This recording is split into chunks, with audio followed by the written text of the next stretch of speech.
ദൈവതിരുനാമം മഹത്വപ്പെടട്ടെ. കർത്താവിനാൽ അനുഗ്രഹിക്കപ്പെട്ടവരെ, പരിശുദ്ധമായ പരിമല തിരുമേനിയുടെ കബറിടം സ്ഥിതി ചെയ്യുന്ന പരിമല ദേവാലയത്തിലേക്ക് കടന്നു വരുവാൻ ഒരിക്കൽ കൂടി എനിക്കും നിങ്ങൾക്കും ദൈവം കൃപ നൽകിയതോർത്ത് ദൈവത്തെ മഹത്വപ്പെടുത്തുന്നു. ഒരിക്കൽ കൂടി തിരുവചനം കേൾക്കുവാൻ അച്ഛൻ ഓർപ്പിച്ചതുപോലെ ജീവിതത്തിൻ്റെ പല പ്രാരാബ്ധങ്ങളിലും ജീവിതത്തിൻ്റെ നിമിഷങ്ങൾ കൂടി കടന്നു പോകുമ്പോൾ ദൈവവചനം ധ്യാനിക്കുവാനും ദൈവവചനം കേൾക്കുവാനും ആസ്വദിക്കുവാനും ദൈവൊരവസരം കൂടി നമുക്ക് ദൈവം നൽകി. അനുഗ്രഹീതമായ ഈ വെള്ളിയാഴ്ചയുടെ ദിവസം ധ്യാന ചിന്തകളുമായി ചില സമയം നമുക്ക് വേർതിരിക്കുവാൻ ദൈവം നമുക്ക് നൽകിയിരിക്കുന്നു. ധ്യാനം എന്ന് പറയുന്നതിൻ്റെ പ്രധാന അർത്ഥം, റിട്രീറ്റ് എന്ന വാക്കിൻ്റെ അർത്ഥം പിൻവാങ്ങുക എന്നാണ്. ടു ടേൺ ബാക്ക്, പിൻവാങ്ങുക. പ്രത്യേകിച്ച് അതിൻ്റെ അർത്ഥം ഉൾക്കൊണ്ടുമ്പം ഈ സൈന്യത്തിലൊക്കെ സേവനം ചെയ്യുന്നവർക്കറിയാം, വളരെ ആസൂത്രിതമായി മുന്നോട്ട് നീങ്ങിക്കൊണ്ടിരിക്കുമ്പോൾ പെട്ടെന്ന് കമാൻഡ് വരും, സ്റ്റോപ്പ്, അല്ലേ, നിർത്തുക, അല്ലെങ്കിൽ പിൻവാങ്ങുക, മതി എന്ന് പറയുമ്പോൾ ഉണ്ടാകുന്ന അനുഭവം. അതുവരെയും മുന്നോട്ട് പോയി യാത്രയിൽ നിന്നവർ പെട്ടെന്ന് തിരിച്ചു പോരും. അപ്പം റിട്രീറ്റ് എന്ന് പറയുന്നത് ഈ തിരിച്ചു പോക്കാണ്. നമ്മൾ വന്നുകൊണ്ടിരിക്കുന്ന യാത്രയിൽ ജീവിതത്തിൻ്റെ അനുഭവങ്ങളിൽ നിന്നും ഇതുവരെയുള്ള ആ ജീവിതയാത്രയുടെ പശ്ചാത്തലത്തിൽ നിന്നും തിരിഞ്ഞു നോട്ടം, ഒരു തിരിഞ്ഞു പോക്കാണ് റിട്രീറ്റ് എന്നുള്ളത് മറക്കരുത്.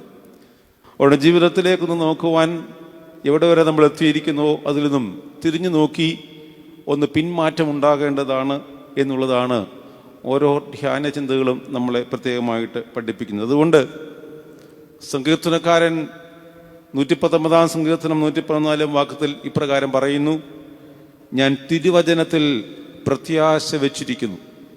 ഞാൻ തിരുവചനത്തിൽ പ്രത്യാശ വെച്ചിരിക്കുന്നു. നമുക്ക് പ്രത്യാശിക്കുവാനും അഭിമാനം കൊള്ളുവാനുമുള്ളത് തിരുവചനത്തിലാണ്.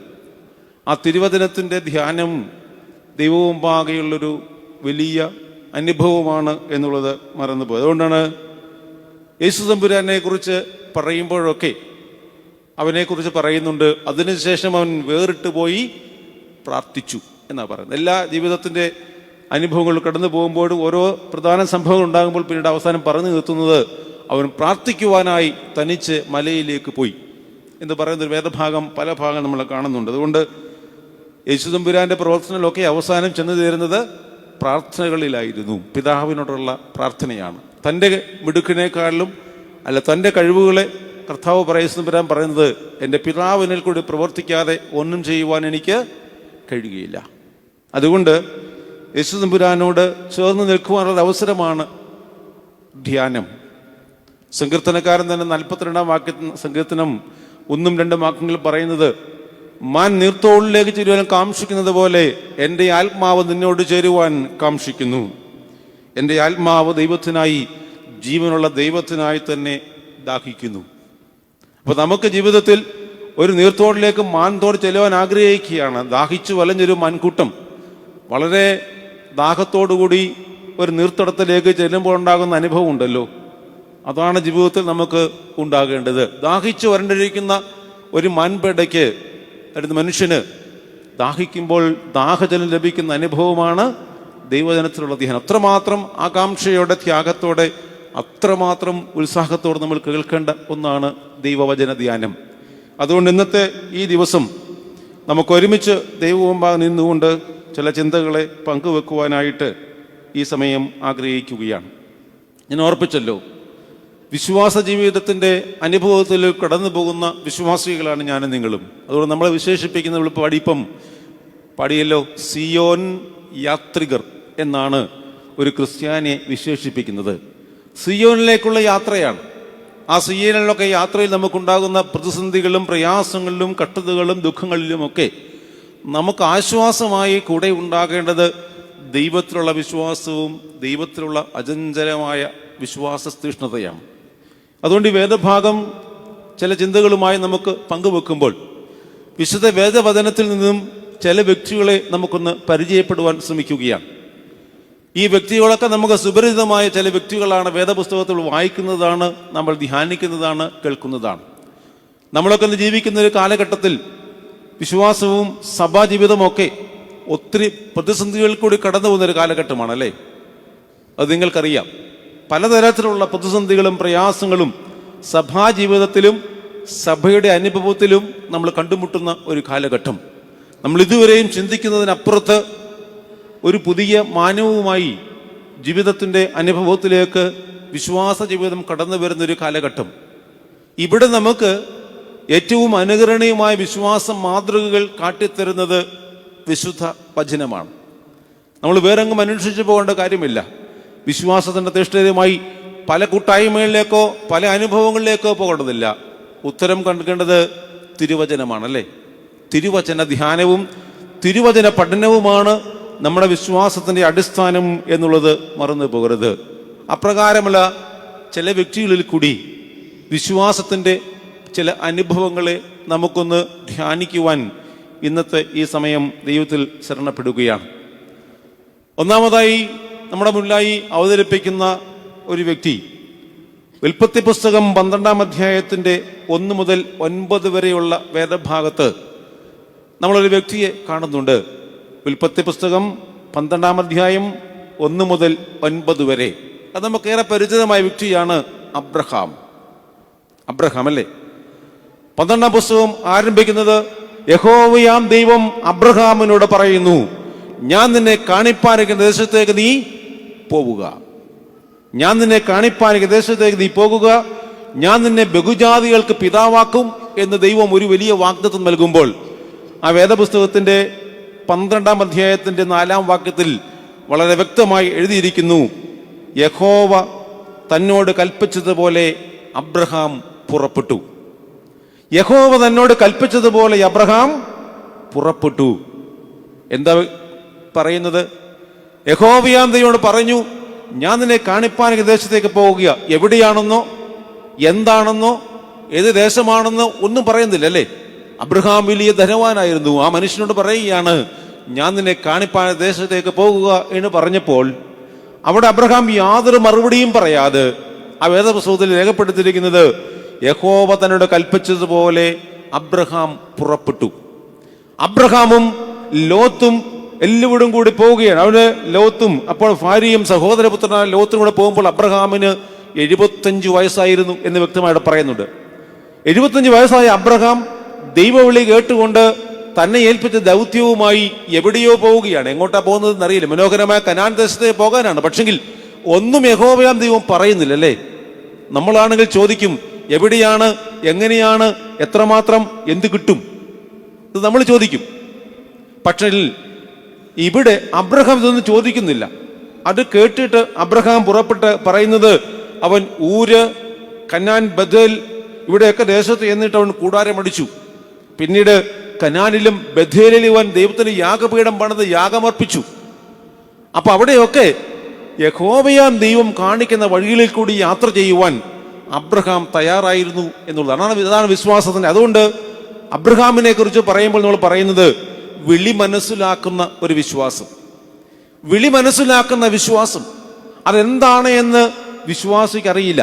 നമ്മളൊക്കെ ഒരു പക്ഷെങ്കിൽ ക്രിസ്തീയ കുടുംബത്തിൽ ജനിച്ചു പോയത് കൊണ്ട് ക്രിസ്ത്യാനികൾ എന്ന് പറയുന്നവരാണോ, അതോ നാമമാത്രമായി ക്രിസ്ത്യാനികളായി പേര് പറയുന്നവരാണോ, അതോ ആത്മാർത്ഥമായി ദൈവത്തിലുള്ള വിശ്വാസം കൊണ്ട് ഈ വിശ്വാസത്തിൽ നിൽക്കുന്നതാണോ? ഇതൊരു ചോദ്യമാണ്.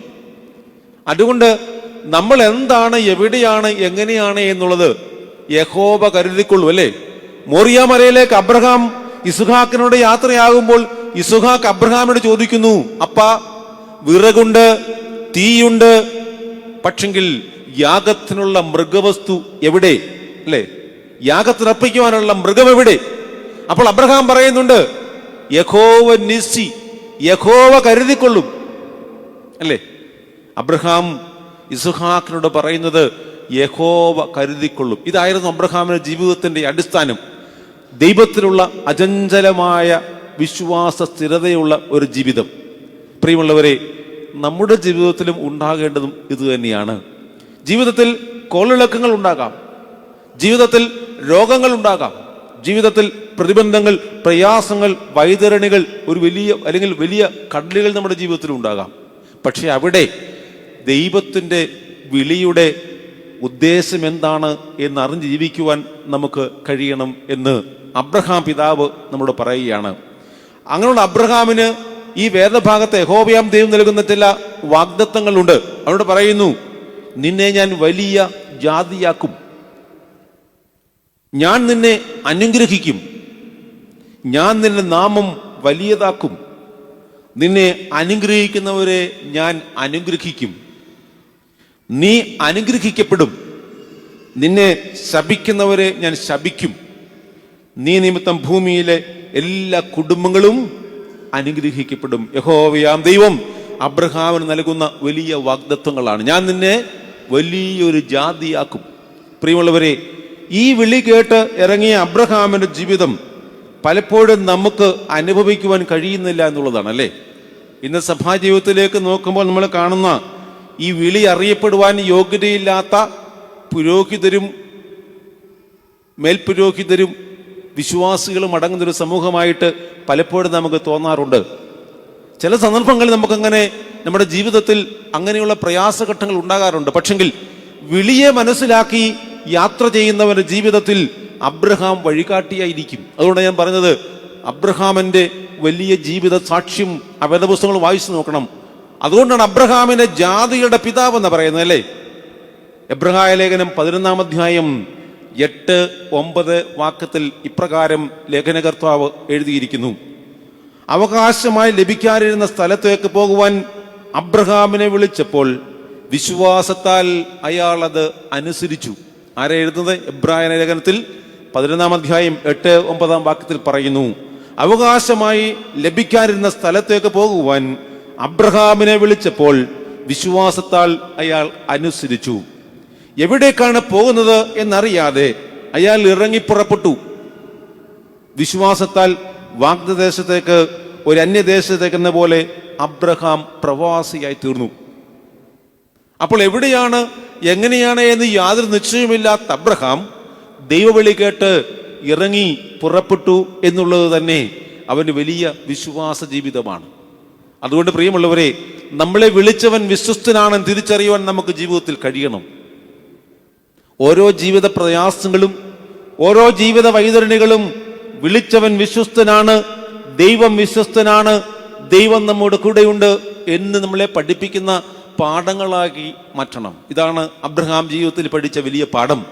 അതുകൊണ്ട് അവനെ ജാതികളുടെ പിതാവ്, അവനെ വലിയ ജാതിയാക്കി മാറ്റുവാൻ യഹോവയാം ദൈവം ആഗ്രഹിക്കുകയും അപ്രകാരം അവനെ അനുഗ്രഹിക്കുകയും ചെയ്തു എന്നുള്ളതാണ്. അതുകൊണ്ട് നമുക്ക് അബ്രഹാമിലേക്ക് നോക്കുമ്പോൾ കാണുന്ന വിശ്വാസത്തിന്റെ അനുഭവമാണ് ദൈവവിളിക്ക് അനുസരണമായി ജീവൻ നയിക്കുവാനുള്ള വിശ്വാസം. നമ്മളെയും ദൈവം വിളിച്ചിരിക്കുകയാണല്ലോ. അതുകൊണ്ട് പൗലോസ് പറയുന്നത്, നിങ്ങൾ ആരാകുന്നു? നിങ്ങൾ വിളിച്ചിരിക്കുന്ന രാജകീയ പുരോഹിത വർഗം. അപ്പൊ ഞാനും പുരോഹിതനാണെങ്കിൽ, എന്നെ അഭിഷേകം ചെയ്തുവെങ്കിൽ നിങ്ങളെ വിളിച്ചിരിക്കുന്നത് ഒരു രാജകീയ, നമ്മളെല്ലാം ആരാണ്? അപ്പോൾ പുരോഹിത വർഗമാണ്. ദൈവത്തിന് ബലിയർപ്പിക്കുവാൻ, ദൈവത്തിന് യാഗമർപ്പിക്കുവാൻ വിളിക്കപ്പെട്ട വിശുദ്ധ ജനമാണ് ഞാനും നിങ്ങളും. അത് മറന്നു പോകരുത്. അതുകൊണ്ട് നമ്മുടെ വായിൽ നിന്ന്, ഹൃദയത്തിൽ നിന്ന്, ജീവിതത്തിൽ നിന്ന് ഉയരേണ്ട ധൂപം പ്രാർത്ഥനയുടേതായിരിക്കണം, വിശ്വാസത്തിൻ്റെതായിരിക്കണം. പ്രിയമുള്ളവരെ, അബ്രഹാമിന്റെ ജീവിതം നമുക്ക് നൽകുന്ന ഒരു വലിയ പാഠം അതാണ്. ദൈവവിളി കേട്ട് അതനുസരിക്കുവാൻ കഴിയുന്നതിനുള്ള വിശ്വാസ തീഷ്ണത.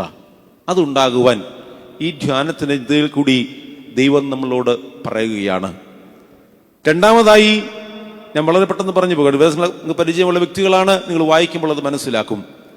രണ്ടാമത്തെ വ്യക്തിത്വം നമ്മൾ കാണുന്നത് 1 ശമൂവേലിന്റെ പുസ്തകം 1-ാം അധ്യായം 1 മുതൽ 20 വരെ. 1 ശമൂവേൽ 1-ാം അധ്യായം 1 മുതൽ 20 വരെ. ആ വേദഭാഗത്ത് പറയുന്നത് 2-3 കഥാപാത്രങ്ങളിലുണ്ട്. 1 എൽക്കാന, 2 ഹന്ന, 3 ഏലി, 4 ശമൂവേൽ. ഈ 4 വ്യക്തിത്വങ്ങളെ നമ്മളിവിടെ കാണുന്നുണ്ട്. ആ വേദഭാഗത്ത് പറയുന്നത് എൽക്കാനയുടെ ഭാര്യയാണ് ഹന്ന, അല്ലേ? പറയുന്നത് പതിവായി പള്ളിയിൽ പോവുകയും പ്രാർത്ഥിക്കുകയും ചെയ്യുന്ന ഒരു കുടുംബം, ദൈവസന്നിധിയിൽ പ്രാർത്ഥനയുമായി ജീവിക്കുന്ന ഒരു കുടുംബം. പക്ഷേ അവർക്കൊരു കുറവുണ്ടായിരുന്നു, ഹന്നയ്ക്ക് മക്കൾ ഉണ്ടായിരുന്നില്ല, അല്ലേ? എൽക്കാനയുടെ മറ്റൊരു ഭാര്യയായിരുന്ന പെനീത്തായിക്ക് കുഞ്ഞുങ്ങളുണ്ട്, പക്ഷെങ്കിൽ ഈ ഹന്നയ്ക്ക് മക്കളില്ല.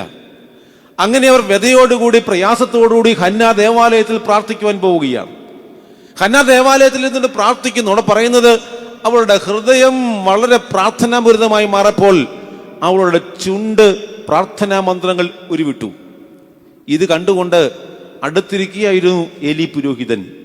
ഏലി പുരോഹിതൻ ഹന്നയോട് ചോദിക്കുകയാണ്, ഹന്നയെ, നീ ഇപ്പോൾ മദ്യപാനം ചെയ്ത് നിന്റെ ബുദ്ധി കെട്ടുപോയോ എന്ന് ചോദിക്കുന്നുണ്ടല്ലേ. അപ്പോൾ ഹന്ന പറയുന്നു, പുരോഹിത ശ്രേഷ്ഠ, ഞാൻ ഈ സമയത്ത് മദ്യലഹരിയിലൊന്നുമല്ല, പക്ഷെങ്കിൽ ഞാൻ എൻ്റെ ആത്മാവിനെ ദൈവസന്നിധിയിൽ പകരുകയത്രേ. ഞാൻ എൻ്റെ ആത്മാവിനെ ദൈവസന്നിധിയിൽ പകരുകയാണ്. അപ്പോൾ ഏലി ചോദിച്ചു, മകളെ, നിന്റെ ദുഃഖം എന്താണ്? ഹന്ന പറയുകയാണ്, എനിക്ക് കുഞ്ഞുങ്ങളില്ല, അതുകൊണ്ട് ദൈവം എന്നെ അനുഗ്രഹിക്കുകയാണെങ്കിൽ എനിക്കൊരു കുഞ്ഞിനെ, എൻ്റെ കുറവുകൾ പരിഹരിച്ച് എൻ്റെ തെറ്റുകൾ മനസ്സിലാക്കി ദൈവം എനിക്ക് കുഞ്ഞിനെ തന്നാൽ ഞാൻ അവനെ നിനക്കായി സമർപ്പിക്കും എന്ന് പറയുക. അങ്ങനെ പറയുമ്പോൾ ഏലി പുരോഹിതൻ പറയുന്നു, മകളെ, നീ ഗർഭിണിയാകും, നിനക്ക് ദൈവം അനുഗ്രഹം ലഭിക്കും. പിന്നെ പറയുന്നുണ്ട്, അവർക്ക് ഒരു കുഞ്ഞുണ്ടായി, അല്ലെ? വായിച്ചാൽ മതി. ഹന്നായിക്ക് ഒരു കുഞ്ഞുണ്ടായി. ആ കുഞ്ഞാണ് ശമൂവേൽ ബാലൻ. പക്ഷെങ്കിൽ അവിടെ കൊണ്ട് തീർന്നില്ല. അവിടെ പറയുകയാണ്, പിറ്റേ വർഷം ദേവാലയത്തിലേക്ക് പോകുവാൻ എൽക്കാന ഹന്നായെ വിളിക്കുമ്പോൾ ഹന്ന പറയുന്നു, ഞാൻ എൻ്റെ കുഞ്ഞിന്റെ മുലകുടി മാറിയിട്ട് ഇനിയും ദേവാലയത്തിലേക്ക് വരികയുള്ളൂ. അങ്ങനെ മുലകുടി മാറി ഏകദേശം യുവാവായി ഒരു 3-4 വയസ്സായി ചെറിയ ബാലനായി വളർന്നപ്പോൾ അവിടെ കാണുന്നുണ്ട്, ഈ കുഞ്ഞിനെയും കൂട്ടി ഈ ഹന്ന ഏലി പുരോഹിതന്റെ അടുക്കിലേക്ക് ചെല്ലുകയാണ്. ഏലി പുരോഹിതന്റെ അടുക്കൽ ചെന്നിട്ട് ഹന്ന ഈ മകനെ കാണിച്ചിട്ട് പറയുകയാണ്, നീ അന്ന് എനിക്ക് വേണ്ടി പ്രാർത്ഥിച്ചില്ലേ? നീ എന്നോട് പറഞ്ഞില്ല നീ ഒരു പുത്രനെ പ്രസവിക്കുമെന്ന്? ആ പുത്രനാണിത്, ഞാൻ ഇവനെ ദേവാലയത്തിൽ സമർപ്പിക്കുകയാണ് എന്ന് പറഞ്ഞ് ഏലി പുരോഹിതനെ ഏൽപ്പിച്ചിട്ട് ഈ ഹന്ന പോയി. അവിടെ പിന്നെ ഹന്ന ദൈവത്തോട് പാടുകയാണ്. ഇതാണ് സന്ദർഭം. ഈ വേദഭാഗത്ത് നമ്മൾ കാണുന്ന ഒരു വലിയ അർത്ഥമുണ്ടല്ലേ. ജീവിതത്തിൽ മക്കളില്ലാതെ പ്രയാസങ്ങൾ കടന്നുപോയ ഒരു കുടുംബം, ഒരു മകൾ, ഒരു മാതാവ്, മക്കളില്ല. സമൂഹം തന്നെ പുച്ഛിക്കുമായിരിക്കും, സമൂഹം തന്നെ തെറ്റായി കാണുമായിരിക്കും. എന്തായിരുന്നാലും ദൈവം കൂടെയുണ്ട് എന്ന് അവൾ വിശ്വസിച്ചു. ദൈവത്തോട് പ്രാർത്ഥിക്കുവാൻ അവൾക്ക് സാധിച്ചു. യാക്കോബ് ദൈവത്തിനോട് മൽപ്പിടുത്തം പിടിച്ച് അനുഗ്രഹം വഹിച്ചതുപോലെ അവൾ ദേവാലയത്തിൽ നിന്ന് ദൈവത്തോട് പ്രാർത്ഥിച്ചു. പ്രിയമുള്ളവരെ, നമ്മുടെ ദുഃഖമുണ്ടാകുമ്പോൾ നമ്മൾ പോകേണ്ടത് കൂട്ടായ്മയിലേക്കല്ല, നമ്മൾ ദുഃഖമുണ്ടാകുമ്പോൾ പോകേണ്ടത് മദ്യശാലയിലേക്കല്ല, നമ്മൾ ദുഃഖമുണ്ടാകുമ്പോൾ പോകേണ്ടത് പരദൂഷണം പറയാനല്ല, മറിച്ച് എവിടെയായിരിക്കണം? ദേവാലയത്തിൽ ദൈവത്തോട് സംസാരിക്കണം. അവിടെയാണ് ഏലി പുരോഹിതൻ പറയുന്നത്, നിന്റെ ഹൃദയത്തിൽ എന്തോ വലിയൊരു ദുഃഖമുണ്ട്, അത് നീ ദൈവസന്നിധിയിൽ പകരുകയാണ്. ആ ദുഃഖം ദൈവം മാറ്റിക്കൊടുത്തു എന്നുള്ളത്. അതുകൊണ്ട് ആ ദുഃഖത്തും അവളുടെ ദുഃഖം മാറിക്കഴിഞ്ഞപ്പോൾ എന്ത് ചെയ്തു? തന്റെ ഏകജാതനായ പുത്രനെ അവൻ ബേലി പുരോഹിതനെ ഏൽപ്പിച്ച് ദേവാലയത്തിൽ നിന്ന് മടങ്ങുകയാണ്. ദൈവ ശുശ്രൂഷയ്ക്കായി സമർപ്പിച്ചു. അപ്പോൾ ഏലിയുടെ ഈ ഹന്നയുടെ ജീവിതത്തിൽ നമ്മൾ കാണുന്ന പ്രാർത്ഥന രണ്ടാമത്തെ ഒരു വശമാണ് the commitment of Hannah. The commitment പറയാ ഒരു പ്രതിബദ്ധത, സമർപ്പണ മനോഭാവം ഈ ഹന്നയുടെ ജീവിതത്തിൽ ഉണ്ടായിരുന്നു. അപ്പൊ പ്രാർത്ഥിക്കുന്നവന്റെ ജീവിതത്തിൽ എന്തുണ്ടാകണം? അർപ്പണ മനോഭാവം ഉണ്ടാകണം. പ്രാർത്ഥിക്കുന്ന ജീവിതത്തിൽ സമർപ്പണം ഉണ്ടാകണം, ഒരു കമ്മിറ്റ്മെന്റ് ഉണ്ടാകണം. ആ കമ്മിറ്റ്മെന്റ് ആരോടാ? ദൈവത്തോടൊരു കമ്മിറ്റ്മെന്റ് ഉണ്ടാകണം. എന്തെല്ലാം കൃപകൾ, എന്തെല്ലാം നന്മകൾ ദൈവം നമുക്ക് നൽകി. ജീവിതത്തിന്റെ ഓരോ നന്മകളെ നിങ്ങൾ എഴുതി നോക്കൂ. ഒത്തിരി നന്മകൾ ദൈവം നമ്മൾ നൽകി. പക്ഷേ അതുപോലെ തന്നെ നമുക്ക് ദുഃഖങ്ങൾ നൽകുന്നുണ്ട്, അല്ലേ? അതുകൊണ്ടാണ് പൗലോസ് പറയുന്നത്, ജീവിതത്തിൽ നിങ്ങൾക്ക് ഉയർച്ചകളും താഴ്ചകളും പ്രതിബന്ധങ്ങളും ഉണ്ടാകുമ്പോൾ അതിനെ തരണം ചെയ്യുവാനുള്ള പോംവഴി കൂടെ ദൈവം നൽകും. പൗലോസ് പറയുന്നത് അങ്ങനെയാ. നിങ്ങൾ ദുഃഖങ്ങൾ ഉണ്ടാകാം, പ്രയാസങ്ങൾ ഉണ്ടാകാം, കണ്ണുനീർ താഴ്വരയിൽ കടന്നു പോകാം. പക്ഷേ പൗലോസ് പറയുന്നു, ദൈവം അതിന് പോക്കുവഴികളും നിങ്ങൾക്ക് നൽകും. നിങ്ങൾക്ക് അനുഭവവേദ്യമല്ലേ? എത്രയെത്ര പ്രയാസങ്ങൾ കടന്നു പോകുമ്പോഴും ദൈവം നമുക്ക് വേറൊരു വഴി കാട്ടിത്തരും, അല്ലേ? അതിൽ ഒരു വഴി തുറന്നാൽ, ഒരു വഴി അടച്ചാൽ 100 വഴികൾ നമുക്ക് തുറക്കും നമ്മൾ പറയാറുണ്ട്. അത് ദൈവത്തിന്റെ കൃപയാണ്. അതുകൊണ്ട് ഈ ഹന്നയുടെ ജീവിതത്തിൽ അവൾ വിശ്വാസത്തോട് പ്രാർത്ഥിച്ചു. ദൈവം അവൾക്ക് അനുഗ്രഹം നൽകി. അനുഗ്രഹം നൽകിയത് മാത്രമല്ല, അനുഗ്രഹത്തെ ദൈവവും ഭാഗം സമർപ്പിക്കുവാൻ അർപ്പണ മനോഭാവം അവൾക്ക് ഉണ്ടായിരുന്നു. പ്രിയമുള്ളവരെ, നമുക്ക് ഇന്ന് കമ്മിറ്റ്മെന്റ് ഉണ്ടാകേണ്ടത് ദൈവത്തോടാണ്. പക്ഷെ നമുക്ക് പലപ്പോഴും കമ്മിറ്റ്മെന്റ് ലോകപ്രകാരമുള്ള കാര്യങ്ങളിലും ലോകചിന്തകളിലും, എങ്ങനെ ലോകത്തിൽ ആർജിച്ചെടുക്കാം എന്നുള്ള ചിന്തകളും. അതുകൊണ്ടാണല്ലോ അധികാര സ്ഥാനത്തെത്തുന്നവർ എങ്ങനെ ആഹരിക്കാമെന്നുള്ളതാണല്ലേ, എങ്ങനെ നേടിയെടുക്കാം എന്നുള്ളതാണ്. സമൂഹത്തെ സ്നേഹിക്കുവാൻ നമ്മൾ തിരഞ്ഞെടുത്തവർ പോലും നമ്മൾ കാണുന്നത് എങ്ങനെ തനിക്ക് മാത്രം തന്നെ കുടുംബത്തിന് വേണ്ടി ജീവിക്കാൻ കഴിയും എന്നുള്ളതാണ് അല്ലേ. പക്ഷേ സമൂഹത്തിന് വേണ്ടി ജീവിക്കുവാൻ തിരഞ്ഞെടുത്തവർ, ദൈവത്തിന് വേണ്ടി ജീവിക്കുവാൻ തിരഞ്ഞെടുത്തവർ പോലും ആ വഴി വിട്ട് മാറുമ്പോൾ, പ്രിയമുള്ളവരെ, നമുക്ക് വഴികാട്ടിയായി നമ്മുടെ മുന്നിലുള്ളൊരു വ്യക്തിയാണ് ഹന്ന. അതുകൊണ്ട് എൽഖാനയും ഹന്നയും അനുഗ്രഹീതമായ ജീവിതത്തിൽ കടന്നു പോകാനുള്ള കാരണം ദൈവത്തോട് അവർക്കൊരു കമ്മിറ്റ്മെന്റ് ഉണ്ടായിരുന്നു എന്നുള്ളതാണ്. അത് രണ്ടാമത് ഞാൻ പറയാൻ ആഗ്രഹിക്കുന്നത്, വിശ്വാസത്തിന്റെ രണ്ടാമത്തെ ഒരു ഭാഗമാണ് കമ്മിറ്റ്മെന്റ്, സമർപ്പണ മനോഭാവം, അർപ്പണ മനോഭാവം, ഒരു പ്രതിബദ്ധത എന്ന് പറയും. നമുക്ക് സഭയോടുണ്ടാകണം, നമ്മുടെ ജീവിതത്തോടുണ്ടാകണം, നമ്മുടെ കുടുംബത്തോടുണ്ടാകണം, നമ്മുടെ സമൂഹത്തോടുണ്ടാകണം, നമ്മുടെ ഇടവകയോടുണ്ടാകണം, നമ്മുടെ ഭർത്താവിനോടുണ്ടാകണം, ഭർത്താവിന് ഭാര്യയോടുണ്ടാകണം, ഭാര്യയെ ഭർത്താവിനോടും കുഞ്ഞുങ്ങളോടും ഒക്കെയുള്ള ഒരു പ്രതിബദ്ധത, സമർപ്പണ ജീവിതമാണ് കുടുംബജീവിതത്തിന്റെ അടിസ്ഥാനം. അതുകൊണ്ട് പ്രാർത്ഥിക്കുന്ന കുടുംബങ്ങൾ, A family that praise together States together എന്ന് പറയും. പ്രാർത്ഥിക്കുന്ന ഭവനം ഒരുമിച്ച് താമസിക്കും, ഒരുമിച്ച് പ്രാർത്ഥിക്കും. നമ്മുടെ കുടുംബജീവിതത്തിനൊക്കെ അടിസ്ഥാനമൊക്കെ തകർന്നു പോയില്ലേ? നമ്മളിന്ന് കേൾക്കാവുന്ന പല ചിന്തകൾ കാണാറില്ലേ? ഇന്ന് നമ്മൾ കാണുന്ന ജീവിതം, കുടുംബജീവിതം പവിത്രമായൊരു കുദാശയ ജീവിതമാണ് എങ്കിൽ ഇന്ന് മാറി ഇന്ന് ലിവിങ് ടുഗദർ ആണ് അല്ലേ. ഞാനും കോളേജിൽ പഠിപ്പിക്കുന്ന ഒരു അധ്യാപകൻ എന്ന രീതിയിൽ കഴിഞ്ഞിടെ ഒരു അധ്യാപകനെ പരിചയപ്പെട്ടു. അങ്ങനെ പരിചയപ്പെട്ടപ്പോൾ ഞാൻ മനസ്സിലാക്കുന്നത് അദ്ദേഹം ഒരു ലിവിങ് ടുഗദറാണ്. അദ്ദേഹത്തിന്റെ ഭാര്യ എന്ന് വിളിക്കാൻ പാടില്ല, എന്ത് വിളിക്കണം? പാർട്ട്ണർ എന്ന് വിളിക്കണം. കുടുംബജീവിതത്തിന്റെ അടിസ്ഥാനമാണ്. അപ്പോൾ വിവേകമുള്ളവർ, ബുദ്ധിയുള്ളവർ എന്ത് ചെയ്യുന്നു? Living together. എന്താ? ഭാര്യയല്ല, ഭർത്താവുമല്ല, ഒരുമിച്ച് താമസിച്ച് കോൺട്രാക്ടറാണ്. അപ്പോൾ അവർ പറയുന്നത് തന്നെ partner, not called as a wife but as a partner. എന്താണ്? ഒരു പങ്കാളി മാത്രമാണ് കുടുംബജീവിതത്തിൽ ഇന്ന് ഭാര്യയുടെ സ്ഥാനം, ഭർത്താവിന്റെ സ്ഥാനം. ഒത്തിരി മാറിക്കഴിഞ്ഞു. നമുക്കൊരു കാലഘട്ടത്തിൽ നമുക്ക് കുടുംബജീവിതത്തിന്റെ അടിസ്ഥാനമൊക്കെ നമ്മൾ ഒത്തിരി ഇന്ന് മാറിക്കഴിഞ്ഞു. പവിത്രമായി കണ്ടിരുന്ന കുടുംബജീവിതത്തിന്റെ അടിസ്ഥാനം നമുക്ക് തകർന്നുപോയി. എന്തുകൊണ്ട്? കമ്മിറ്റ്മെന്റ് ഇല്ല, പരസ്പരം കമ്മിറ്റ്മെന്റ് ഇല്ല, പരസ്പരമുള്ള പ്രതിബദ്ധതയില്ല, സമർപ്പണ മനോഭാവമില്ല. പക്ഷെ ഞാൻ പറയാറുണ്ട്, ഒരമ്മച്ചി 35 വർഷം വിവാഹം കഴിഞ്ഞിട്ട് എന്നും അടിയും തൊഴിയുമാണ്, ഭർത്താവ് നല്ല മദ്യപാനിയാണ്. ഈ അമ്മച്ചിയോട് ചോദിക്കുകയാണ്, അമ്മച്ചി 10 വയസ്സായല്ലേ, ഇനിയെങ്കിലും അപ്പച്ചനെ ഉപേക്ഷിച്ചിട്ട് പോയിക്കൂടെ? അപ്പൊ അമ്മച്ചി പറയാണ്, അമ്മച്ചി തിരിച്ച് പറയുന്നത്, അച്ഛാ 35 വർഷമായി മനുഷ്യനോട് കൂടിയിട്ട് എന്റെ ദൈവം എന്നോട് കൂട്ടിച്ചേർത്തതാണ്, അതുകൊണ്ട് ദുഃഖവും സങ്കടവും ഒരുമിച്ച് പങ്കുവെക്കണം. അതുകൊണ്ട് അടിയായാലും തൊഴിയായാലും ഇടിയായാലും എൻ്റെ ഭർത്താവിനോടൊപ്പം ഞാൻ നിൽക്കും. ഇതാണ് വിശ്വാസ സ്ഥിരത, കുടുംബജീവിതത്തിന്റെ അടിസ്ഥാനം. പക്ഷെ ഇത് തകർന്നുപോയി. നിസ്സാര കാര്യങ്ങൾ കുടുംബജീവിതം തകർന്നു പോകുകയല്ലേ. ഭക്ഷണത്തിന് പാചകം ചെയ്യുമ്പോൾ ഭാര്യ ചെയ്ത ഭക്ഷണത്തിന് ഉപ്പില്ല, ഒരു ഡൈവോഴ്സ് കാരണമാണ് അല്ലേ. ഭർത്താവിന്റെ കടന്നു വരുമ്പോൾ ഭർത്താവിനെ ശുശ്രൂഷിക്കുവാൻ ഭാര്യയ്ക്ക് സമയമില്ലാത്തപ്പോൾ അതൊരു കുറ്റമാണ്, അതൊരു വിവാഹമോചനത്തിന്റെ കാരണമാണ്. ഇങ്ങനെ കൊച്ചു കാര്യങ്ങൾക്ക് വേണ്ടി കുടുംബജീവിതം തകർത്തു കളയുന്ന എത്ര കുടുംബ ബന്ധങ്ങൾ നമ്മുടെ ജീവിതത്തിലുണ്ട്. പ്രിയമുള്ളവരെ, കുടുംബജീവിതത്തിന്റെ അടിസ്ഥാനം, സമൂഹ ജീവിതത്തിന്റെ അടിസ്ഥാനം ജീവിതത്തിന്റെ സമർപ്പണ മനോഭാവമാണ്, അർപ്പണ മനോഭാവം. അതുകൊണ്ട് ഈ ഹന്ന നമ്മോട് ഉപദേശിക്കുന്നത് വിശ്വാസത്തിന്റെ അടിസ്ഥാനം എന്താണ്? സമർപ്പണ ജീവിതമാണ്, ദൈവത്തോടുള്ള സമർപ്പണം. എൻ്റെ ദൈവം എനിക്ക് വേണ്ടി കരുതിക്കൊള്ളും എന്ന് അബ്രഹാം പറഞ്ഞതുപോലെ എന്ത് ചെയ്യണം? സമർപ്പണ മനോഭാവത്തോടെ ജീവിക്കുവാൻ കഴിയണം.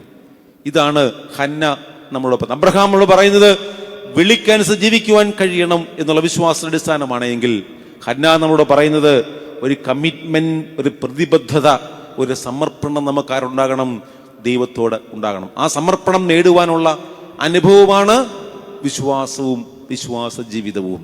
പ്രിയമുള്ളവരെ, ഈ ഹന്നയുടെ ജീവിതത്തിന്റെ മാതൃക നമുക്കും അനുവർത്തിക്കുവാൻ കഴിയണം എന്ന് പറഞ്ഞ അനുഭവം വിടുകയാണ്.